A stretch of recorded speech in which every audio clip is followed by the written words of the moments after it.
पहले अपन ने पढ़ लिया कि संविदा किस प्रकार की होती है और कैसे बनती है। अब देखेंगे कि संविदा का निष्पादन कैसे-कैसे किया जाता है। पहली बात तो धारा 37 ये आपको एक अधिकार देती है कि हर पक्षकार को उसके जो दायित्व है उसका पालन करना होगा। तो यहीं से आपका ये राइट ओरिजिनेट होता है कि आप दूसरे पक्षकार से संविदा का निष्पादन करवा सकते हो। धारा 37 कहती है कि हर पक्षकार को अपने-अपने वचन का पालन करना होगा या तो उसकी प्रस्तावना करनी होगी। प्रस्तावना मतलब कि आपसे किसी ने पढ़ाने का कॉन्ट्रैक्ट किया है, तो अब आपको आके कहना होगा कि बताओ बच्चे को भेजो, अब मैं पढ़ाने को रेडी हूँ। आप प्रस्तावना कर रहे हो और वो भेज ही नहीं रहा, तो वो अलग बात है, लेकिन आपको प्रस्तावना करनी है या तो अपने वचन का पालन करना है। जैसे ही आपने प्रस्तावना कर दी, आपका काम कंप्लीट हो गया। तो हर पक्षकार का दायित्व है कि या तो अपने वचन का पालन करे या वचन के पालन की प्रस्तावना करे, जब तक कि आपको इस अधिनियम या फिर अन्य किसी अधिनियम से ऐसा करने से मुक्ति ना मिल रही हो। अब इस अधिनियम में कैसे, जैसे कि अगर आपकी जो सहमति है अनड्यू इन्फ्लुएंस से ली हुई है, तब आपको उस संविदा का पालन करना मैंडेट नहीं है, इस अधिनियम में बताया हुआ है। लेकिन ऐसे अन्य अधिनियम की वजह से भी आपका कॉन्ट्रैक्ट वॉइड हो जाता है। जब वो वॉइड हो जाता है तो आपको उस के वचन का पालन करने की जरूरत नहीं होती है, तो माफ़ी मिल जाती है आपको। लेकिन जब तक कि ऐसी कोई सिचुएशन नहीं आ जाए, तब तक आपका ये पालन का दायित्व बना रहता है। अब अगर वचन का पालन करने से पहले अगर किसी वचनदाता की मृत्यु हो जाती है, तो उसके विधिक प्रतिनिधि जो होते हैं वो भी संविदा के लिए आबद्ध होते हैं। यहाँ बस ये बताया हुआ है कि हाँ, विधिक प्रतिनिधियों को आबद्ध किया जा सकता है, लेकिन संविदा की प्रकृति पर निर्भर करता है कि आप उसको आबद्ध कर भी सकते हो या नहीं। जैसे कि अगर कोई पर्सनल स्किल पे बेस्ड कॉन्ट्रैक्ट है, तो उसके लिए आप विधिक प्रतिनिधि को तो आबद्ध कर नहीं सकते हो। तो केस की सर्कमस्टेंसेस बताती है कि आप विधिक प्रतिनिधियों को दायी बना सकते हो या नहीं। अब जैसे इलस्ट्रेशन में है, कहने ख को एक माल बेचने की संविदा की है, तो अब क की अगर मृत्यु हो जाती है, तो वो माल से विधिक प्रतिनिधि भी बेच सकते हैं ख को, और वो बेचेंगे तो उसको ख 1000 रुपये का भुगतान भी करेगा। अब दूसरा इलस्ट्रेशन में क ने एक रंगचित्र मतलब पेंटिंग बनाने की अगर संविदा की थी, तो उसकी मृत्यु के बाद उसके विधिक प्रतिनिधि वो रंगचित्र तो नहीं बना पाएंगे, इसीलिए अब वो अपने वचन से मुक्त हो गया। अब वो रंगचित्र बनाने से पहले ही मर गया है, तो ना तो अब क के प्रतिनिधि ख पे वाद ला सकते हैं पैसों के लिए, और ना ही ख उसके प्रतिनिधियों पे वाद ला सकता है रंगचित्र बनवाने के लिए। लेकिन यही अगर सिचुएशन ऐसी होती है कि रंगचित्र वो बना दिया होता, तो क के जो प्रतिनिधि है वो उसको रंगचित्र को ख को बेचते और ख को खरीदनी पड़ती है, और ख उसको भुगतान करने के लिए भी दायी था। तो ये सब चीज़ें संविदा से प्रतीत होती है।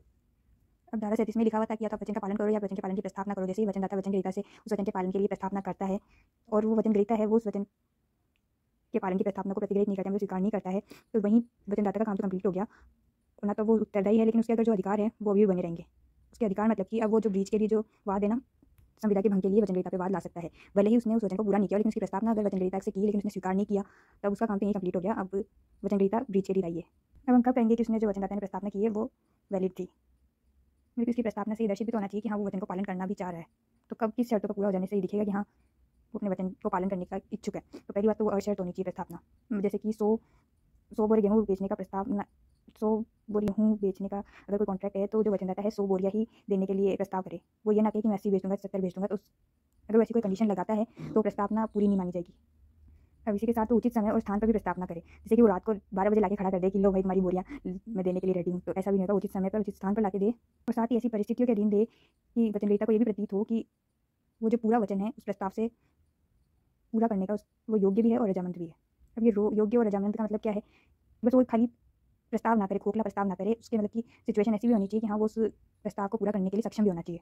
जैसे कि वो 100 बोरे लाने का प्रस्ताव तो कर रहा है, दे तो रहा है, लेकिन वचनग्रहीता को पता है कि उसके पास अभी 100 बोरे है ही नहीं, दिख ही नहीं रहे आस-पास कहीं लो तुम्हारे 100 बोरे। तो ऐसे प्रस्ताव को हम प्रस्ताव नहीं मान सकते हैं ना। वो दिखने भी चाहिए कि हाँ, 100 बोरे हैं, और वो पूरे बोरे देने के लिए भी रजामंद होना चाहिए। मतलब ये नहीं कि 100 बोरे लेके तो आए लेकिन 80 देने को तैयार है, तो वो प्रस्तावना पूरी नहीं होती। तो वो जो पूरा वचन है, पूरा वचन, समस्त वचन और उसी समय पूरा करने के लिए योग्य भी हो और रजामंद भी हो। अब जैसे कि वो बोरे देने का किसी चीज़ के परिधान के लिए अगर कोई प्रस्ताव है, तो वचनग्रहीता को युक्तियुक्त अवसर भी देना चाहिए कि वो उस चीज़ को इन्वेस्टिगेट कर ले, देख ले कि वो उसी क्वालिटी की है और पूरी है। जैसे कि 100 बोरे है, तो वचनग्रहीता को मौका भी दे कि वो 100 बोरे गिन के देख ले, और उसके अंदर इंस्पेक्शन भी करके देख ले कि उसके अंदर जो गेहूँ है वो उसी क्वालिटी का है जिसका उसने ऑर्डर दिया था। तो ये सारी कंडीशन पूरी होनी चाहिए, तब कहेंगे कि उसने उचित प्रस्तावना की। अब इस प्रस्तावना को अगर वो कर देता है, तो वचनग्रहीता को बोरों को स्वीकार करना ही होगा। अगर वो नहीं करता है, तो वचनदाता तो अपने वचन से मुक्त हो जाएगा, उसने अपना वचन पूरा कर दिया, यही माना जाएगा। और उसने अगर वचनग्रहीता ने स्वीकार नहीं किया, तो वचनग्रहीता भंग के लिए दायी होगा। अब मान लो कि कई वचनग्रहीताओं ने मिलकर कोई संविदा की थी, तो उनमें से अगर किसी को भी वचनदाता ले जाके प्रस्ताव करता है, तो उसका परिणाम यही होगा कि उसने सभी को प्रस्ताव कर दिया। जैसे कि अगर एक पार्टनरशिप फर्म थी और उसमें क्या सब पार्टनर ने मिलकर गेहूं के बोरों का ऑर्डर दिया था, तो उसके किसी भी पार्टनर के सामने जाकर वचनदाता प्रस्ताव करता है, तो यही माना जाएगा कि उसने सभी वचनग्रहीताओं के प्रति प्रस्ताव कर दिया है। अब इसमें कहने वही ख को उसके भंडागार में 100 गांठें 1873 की मार्च में थी, उसी एक स्पेसिफिक तारीख को उपलब्ध कराने की संविदा की है। तो अब कब कहेंगे कि उसने उसको उपलब्ध कराने का प्रस्ताव कर दिया है, पूरा हो गया है? जब वो उस नियत दिन को ख के भंडागार में ऐसी परिस्थितियों के अधीन वो रुइया लाके रख दे कि जिससे कि ख को इंस्पेक्शन करने का भी उपयुक्त अवसर मिल जाए कि वो जो रुइया है उसी क्वालिटी की है और 100 गांठें ही है। अब ये इतना कर देता है अगर, तो उस वचनदाता का प्रस्ताव पूरा हो जाएगा। अब यहाँ जो प्रस्ताव की बात कर रहे हैं, ये प्रस्ताव एग्रीमेंट वाला प्रस्ताव नहीं है, निष्पादन का भी प्रस्ताव होता है। तो अब उसके निष्पादन का प्रस्ताव पूरा हो गया करके। अब मान लो वचनदाता ने वचन का पालन तो किया, लेकिन वो पूरा नहीं कर पा रहा है, या तो उसने पालन करने से इनकार ही कर दिया हो, या अपने आप को ऐसा निर्योग्य बना लिया हो कि वो पालन नहीं कर पाएगा। तो वचनग्रहीता के पास ये ऑप्शन है कि वो या तो उसका अंत कर सकता है संविदा का, या तो वो उसे चालू रखने का अपने शब्दों या आचरण से ऐसा अभिव्यक्त भी कर सकता है कि वो संविदा चालू रहे। मतलब वचनग्रहीता के पास उसको संविदा को अंत करने का ऑप्शन आ जाता है, अगर वो अपने आचरण से या शब्दों से अभिव्यक्त ना करे कि वो उसे चालू रखने देना चाह रहा है। उसके इलस्ट्रेशन से समझ सकते हैं कि एक गायिका है जिसको कॉन्ट्रैक्ट किया था ख ने उसके कॉन्सर्ट में गाने का। एक दिन वो अपनी इच्छा से अनुपस्थित रहती है, तो अब उस क के पास ये, अब वो जानबूझकर परमिशन लेके नहीं अनुपस्थित रही है, जानबूझकर अनुपस्थित रही है, मतलब उसने अपने वचन का पूरा पालन नहीं किया है। तो अब ख जो है संविदा का अंत करने के लिए स्वतंत्र है।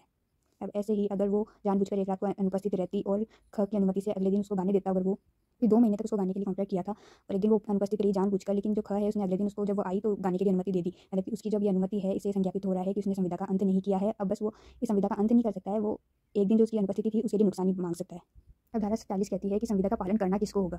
या तो वचनदाता खुद पालन करे, अगर उसकी संविदा में ऐसा लिखा हुआ है कि स्पेसिफिकली वचनदाता को ही पालन करना है तो वचनदाता को ही पालन करना पड़ेगा। लेकिन अगर कुछ नहीं लिखा हुआ है तो वचनदाता खुद भी उसका पालन कर सकता है या अपने किसी प्रतिनिधि से भी उस वचन का पालन करवा सकता है। मामले की प्रकृति से ये पता चलता है, मामले की प्रकृति से ही कि वचनदाता को खुद को उस वचन का पालन करना है या वो अपने प्रतिनिधि से भी करवा सकता है उस वचन का पालन।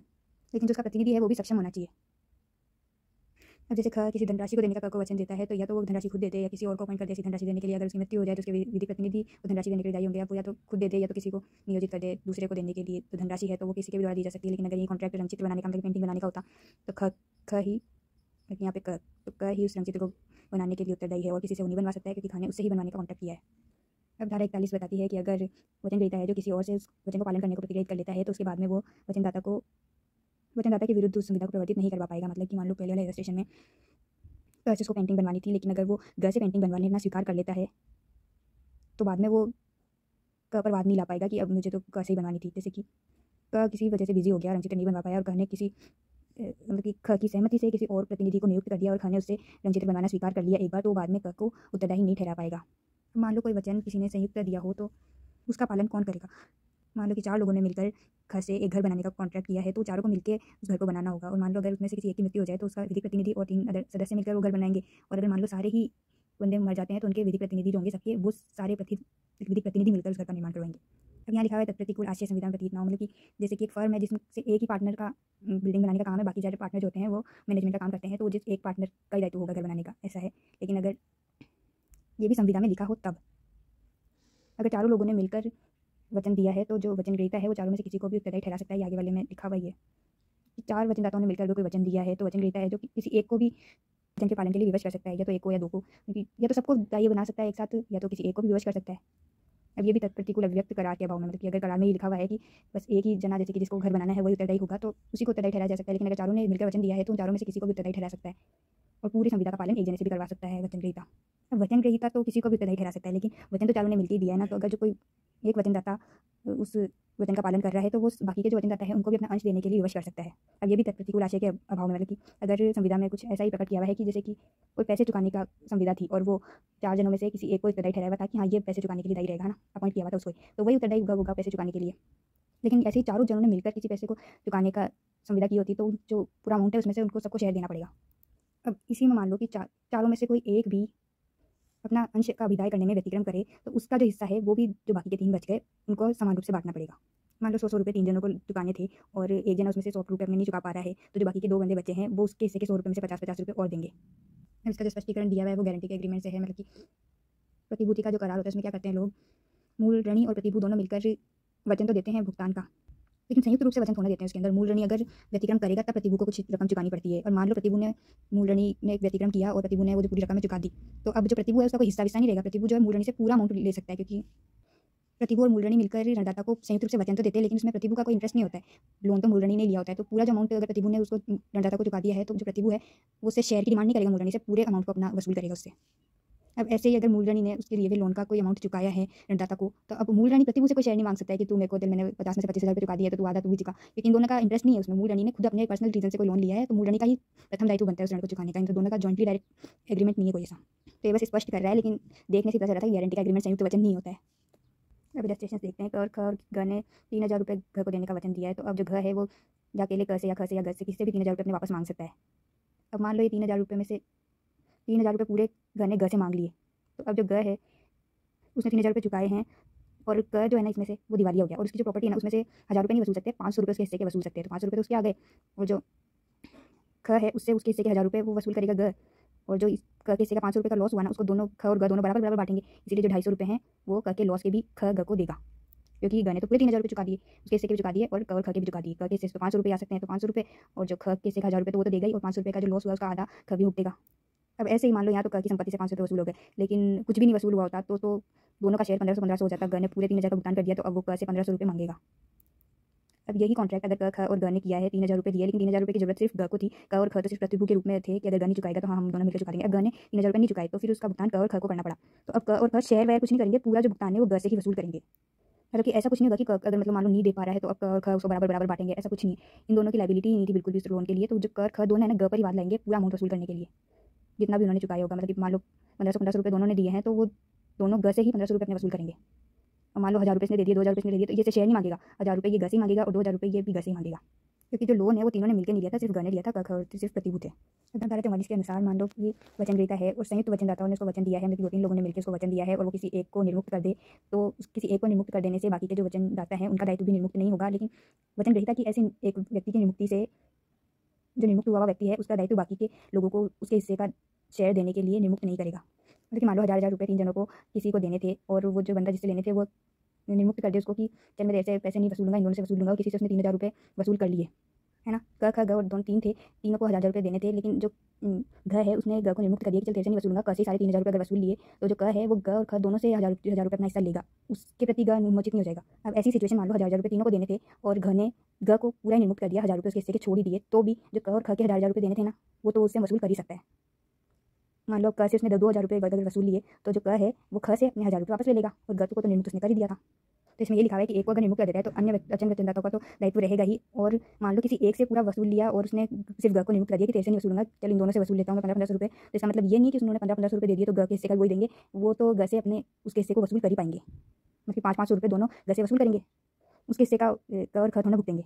अगर ग को निर्मुक्ति करना है तो उसके पूरे अमाउंट को उसको छोड़ना पड़ेगा, और जो ख ग का हिस्सा है वो उनसे मांग ले 1000 रुपये, लेकिन अगर 1500 रुपये मांग लेगा तो वो तो ग को दायी बनाएंगे ही ना।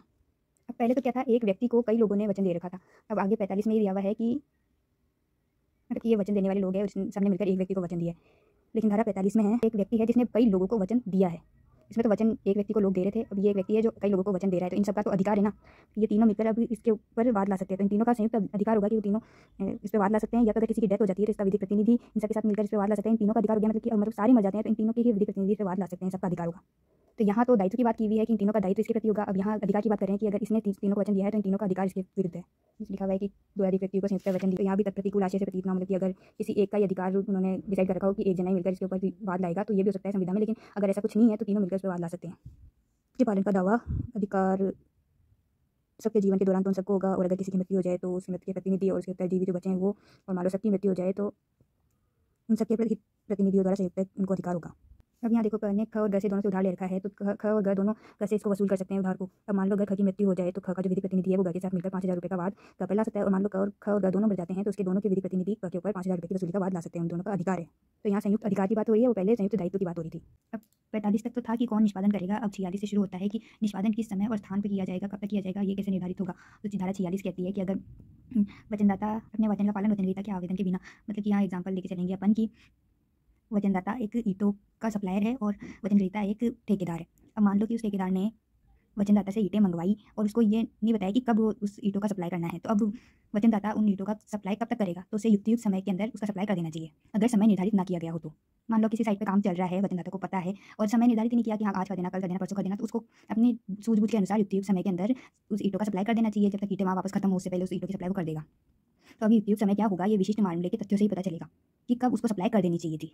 अब ऊपर वाली धारा में तो समय निर्धारित नहीं था कि किस दिन आपको सप्लाई करनी है, लेकिन अगर मान लो कि ईंटों की सप्लाई आवेदन के बिना, मतलब कि ठेकेदार ये नहीं बताएगा कि फ़ोन करके कि हाँ अब लाके ईंटें सप्लाई कर दो, लेकिन उसने एक निर्धारित कर रखा है कि इस दिन मुझे ईंटें चाहिए, तो आप उस दिन में भी किस समय उसका सप्लाई करोगे। अब ऐसा तो है नहीं कि 1 तारीख उसने निर्धारित कर दी तो 1 तारीख को आप रात के 12 बजे ले जाके उसको सप्लाई कर दो कि हाँ लो भाई उतरवाओ ईंटें। वो जो दिन का समय है ना, वो भी व्यापार के जो प्रायिक घंटे होते हैं ना, जब उस साइट पर काम चल रहा हो उसी टाइम जाके आप उसको सप्लाई करोगे, तो ये भी समय निर्धारित होना चाहिए। कारोबार के प्रायिक घंटों के भीतर ही आपको सप्लाई करनी है।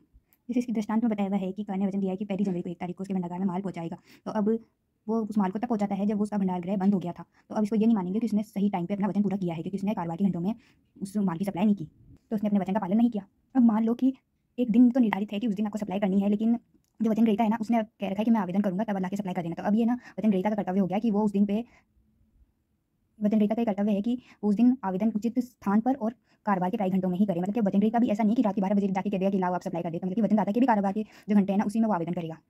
अब उचित स्थान पे भी करना चाहिए। ऐसा नहीं है कि उसका आवेदन का उसके पास अधिकार है तो वो ऐसी जगह पे मंगवा ले ईंटें जहाँ पे पहुँचना उस उचित समय में संभव ही नहीं है। तो उचित स्थान पर और उचित समय पर ही करवाएगा। तो ये उचित समय और स्थान क्या होगा ये भी मामले के विशिष्ट तथ्यों पर ही निर्भर करता है। अब मान लो कि वचनग्रहीता आवेदन आवेदन भी नहीं करेगा और स्थान ही नियत नहीं है कि कहाँ जाके वचनदाता को सब माल की आपूर्ति करनी है। तो अब वचनदाता का कर्तव्य है कि वो आवेदक के वचनग्रहीता से पूछ ले कि किस स्थान पर सप्लाई करनी है और उस स्थान पर ही वो उसका पालन करेगा। मतलब कि वचनग्रहीता ने कॉन्ट्रैक्ट तो कर लिया और वचनग्रहीता पर ये दायित्व भी नहीं है कि वो वचनदाता को आगे होकर पूछे कि आगे होकर बताए कि अब सप्लाई कर दो। तो अब स्थान ही नियत नहीं है तो वचनदाता कहाँ सप्लाई करेगा। तो उसका कर्तव्य है कि वो आवेदन करे वचनग्रहीता से, खुद आगे होकर पूछे कि किस स्थान पर वचन का पालन करना है। अब जैसे एग्जाम्पल में लिखा हुआ है कि क ख को नियत दिन पर पर्सन कार्ड सप्लाई करने का कॉन्ट्रैक्ट करता है। तो अब क को ख से ये पूछना पड़ेगा कि हाँ उस नियत दिन पर किस स्थान पर मुझे सप्लाई करनी है। तो वो ख जो है युक्त स्थान नियत कर देगा। अब धारा 50 कहती है कि वचनदाता का क्या कर्तव्य है। वचनग्रहीता ने जिस तरीके से और जिस समय पर बोला है कि वचन का ऐसे पालन करना है तो अब वचनदाता तो वैसे का वैसा उस वचन का पालन कर देगा। अब उससे क्या कॉन्सिक्वेंस निकलते हैं वो वचनग्रहीता की जिम्मेदारी है। वचनदाता का क्या कर्तव्य है कि वो बस जैसे उसने बताया है उस तरीके से और उस समय पर उसका पालन कर दे। अब इलस्ट्रेशन में क्या कहा है कि क को ख से 2000 रुपये ख से 2000 रुपये लेने थे ना, और ख को कहता है कि उसका घर के जो बैंक है ना उसमें अकाउंट है, उसमें आप अपना जो बकाया रकम है जमा करा दो। तो ख क्या करता है, घर को जो उस ख का भी अकाउंट घर के बैंक में था तो उसने आदेश दे दिया घर को कि वो रकम के अकाउंट में जमा कर दे।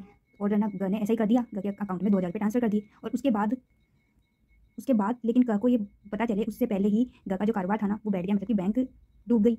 तो अब ख ने तो 2000 रुपये क को ट्रांसफर कर दिए थे ना, अब जो क का पैसा है घर के बैंक में वो डूब गया। अगर मान लो क ने उससे 2000 रुपये कैश में लिए होते तो उसका पैसा नहीं डूबता, लेकिन अगर उसने 2000 रुपये उसके खाते में जमा करने को कहा था और वो खाता घर के बैंक में था और वो घर का बैंक ही डूब गया तो क का अमाउंट ही डूबा है ना, लेकिन ख की जिम्मेदारी तो पूरी हो गई थी, 2000 रुपये तो उसने चुका दिए। अब ख का संदाय जो है वो ठीक है क्योंकि क ने ही उससे ऐसा करने को कहा था, ख ने अपनी मर्जी से उसके अकाउंट में पैसे नहीं ट्रांसफर किए थे। अब क और ख दोनों एक दूसरे के कुछ नहीं थे, मतलब दोनों का एक दूसरे को कुछ ना कुछ उधार था और उन्होंने डिसाइड किया कि चलो हम अपने उधार को सेट ऑफ कर लेते हैं और बाकी का जो पैसा बचेगा वो जिसके खाते में ज़्यादा बैलेंस बचेगा वो उसको भुगतान दे देगा, जिसका ऋण ज़्यादा होगा वो बचे हुए अमाउंट का भुगतान कर देगा। सेट ऑफ करना चाह रहे दोनों। अब ख द्वारा ऐसे बाकी का जो रकम थी उसका भुगतान कर दिया जाता है। तो इन दोनों के जो अब ऐसा जो इन्होंने डिसाइड करके एक दूसरे को पेमेंट किया है इससे इन दोनों का वचन पूरा हो जाता है। क को ख से 2000 रुपये लेने थे और इसको भुगतान के भुगतान के लिए वो ख से उसके कोई माल है जो उसमें प्रतिवेद कर लेता है तो उसका जो भाग का भुगतान है वो हो जाएगा और वो बचे हुए जो रुपये होंगे उसको देने के लिए दायी होगा। अब ख ने उसका से 100 रुपये लिए और ख चाहता है कि वो 100 रुपये डाक में डाल दे और उसको भेज दे। जैसे ही उसने डाक में उसको डाल दिया और सही पता लिख दिया वैसे ही उसका जो ऋण है वो चूक जाएगा। अब वो डाक उसको मिले ना मिले उसकी जिम्मेदारी ख की नहीं है।